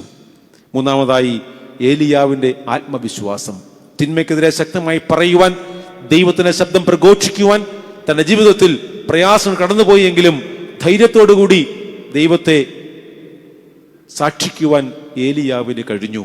നാലാമതായി ആ സാധു സ്ത്രീയുടെ ജീവിതാനുഭവത്തിൽ സമാധാനത്തോടെ കടന്നു പോകുന്ന അനുഭവം, പ്രാർത്ഥനയുടെ മറ്റനുഭവമാണ് സമാധാനം. അഞ്ചാമതായി പത്രോസിന്റെ ജീവിതം നമ്മളെ കാട്ടിത്തരുന്നത് അല്പവിശ്വാസിയെ വിശ്വാസിയാക്കി മാറ്റുവാൻ, ധൈര്യമുള്ളവനാക്കി മാറ്റുവാൻ കഴിഞ്ഞത് അവന്റെ പ്രാർത്ഥനാ ജീവിതവും അനുഭവവുമായിരുന്നു. ആറാമതായി ഞാൻ പറഞ്ഞല്ലോ, the conversion of Saint Paul. പരിശുദ്ധനായ പൗലോസ്ലീഹായെ, ഒന്നുമല്ലാതെ ശൗലിനെ പരിശുദ്ധനായ പൗലോസ്ലീഹാക്കി മാറ്റുവാൻ ദൈവത്തിന് കഴിഞ്ഞു. അത് അവന്റെ കൺവേർഷൻ, ഒരു മാറ്റം, രൂപാന്തരം നമ്മുടെ ജീവിതത്തിൽ ഉണ്ടാകണം. പ്രിയമുള്ളവരെ, ഞാനിതിൽ പറഞ്ഞതൊക്കെ നിങ്ങൾ കേട്ടത് പ്രാർത്ഥനയുടെ, വിശ്വാസത്തിന്റെ വിവിധ തലങ്ങളാണ്. ഈ അനുഭവത്തിൽ കടന്നു പോകുവാനാണ് നമ്മുടെ വിശ്വാസ ജീവിതം നമ്മൾ പറയുന്നത്. അവിടെ നമുക്കും വിശ്വാസത്തോടുകൂടി ദൈവസന്നിധിയിലേക്ക് കടന്നു വരാം. വിശ്വാസത്തോടുകൂടി ഈ പിതാക്കന്മാരുടെ മാതൃക പിൻപറ്റാം. ഈ വിശ്വാസ ജീവിത അനുഭവം നമ്മുടെ ജീവിതത്തിൽ അനുഗ്രഹകരമാരുവാൻ, നമ്മുടെ ധ്യാനത്തിൽ തീ കത്തുവാൻ, നമ്മുടെ ജീവിതത്തിൽ ദൈവസാന്നിധ്യം ഉണ്ടാകുവാൻ, ഈ വചനങ്ങൾ ധ്യാനിക്കുവാൻ കർത്താവിൻ്റെ പരിശുദ്ധാത്മാവ് നമുക്കിടയാകട്ടെ എന്ന് പ്രാർത്ഥിക്കുന്നു, ആശംസിക്കുന്നു. ഒരിക്കൽ കൂടി നമുക്ക് ദൈവമുമ്പാകെ നമ്മുടെ തലകളെ കുനിക്കാം. സ്നേഹവാനും മിഥുനുമായ ദൈവമേ, സ്വർഗ്ഗസ്ഥ പിതാവേ, അനുഗ്രഹീതമായ ജീവിത സാക്ഷ്യം ഞങ്ങൾക്ക് നൽകണമേ. ഞങ്ങളിന്ന് പരിചയപ്പെട്ട ഈ ജീവിത മാതൃകകൾ വിശ്വാസത്തിൻ്റെ അനുകരണീയ മാതൃകകളായി പിൻപറ്റുവാൻ ദൈവമേ ഞങ്ങൾക്കിടയാക്കണമേ. ഞങ്ങളുടെ ജീവിതത്തിൽ പുതിയ അനുഭവങ്ങൾ, പുതിയ ജീവിത സാക്ഷ്യങ്ങൾ ആത്മധൈര്യത്തോടെ പ്രകാശിക്കുവാൻ ദൈവമുമ്പാകെ ആയിരിക്കാൻ ഞങ്ങളെ സഹായിക്കണമേ. ഒരു പുതിയ രൂപാന്തരം, ഒരു പുതിയ മാറ്റം ഞങ്ങളുടെ ജീവിതത്തിൽ ഉണ്ടാകണമേ. ഞങ്ങൾ കേട്ട വചനങ്ങൾ നല്ല നിലത്ത് വീണ വിത്ത് പോലെ 30-60 ഫലം കായ്ക്കുവാൻ, 100 മേനി ഫലം കായ്ക്കുവാൻ ഇടയാക്കണമേ. ഇൻ്റെ ധ്യാനത്തിൽ പങ്കെടുത്ത എല്ലാവരെയും ഓർക്കുന്നു, അനുഗ്രഹിക്കണമേ. ജീവിതസാക്ഷ്യമുള്ളവരായി രൂപാന്തരപ്പെടുവാൻ ഇടയാകണമേ. എല്ലാ കൃപകളും നന്മകളും നിറച്ച ദൈവമേ, ഒരിക്കൽ കൂടി എല്ലാ കൃപകൾക്കുമാണ് നിനക്ക് സ്തോത്രം. അവിടെ നിങ്ങളുടെ കൂടെ ഉണ്ടായിരുന്നു നിങ്ങളെ പരിപാലിക്കണമേ. പിതാവിൻ്റെയും പുത്രൻ്റെയും പരിശുദ്ധ റൂഹായുടെ നാമത്തിൽ ചോദിക്കുന്നു, കൃപയോടെ കേൾക്കുമാറാകണമേ. ആമേൻ. ഇങ്ങനെ അവസരം നൽകിയ പ്രിയപ്പെട്ട റംബാച്ചനോടുള്ള നന്ദി ഒരിക്കൽ കൂടി അറിയിക്കുന്നു. ദൈവം നമ്മെ അനുഗ്രഹിക്കട്ടെ.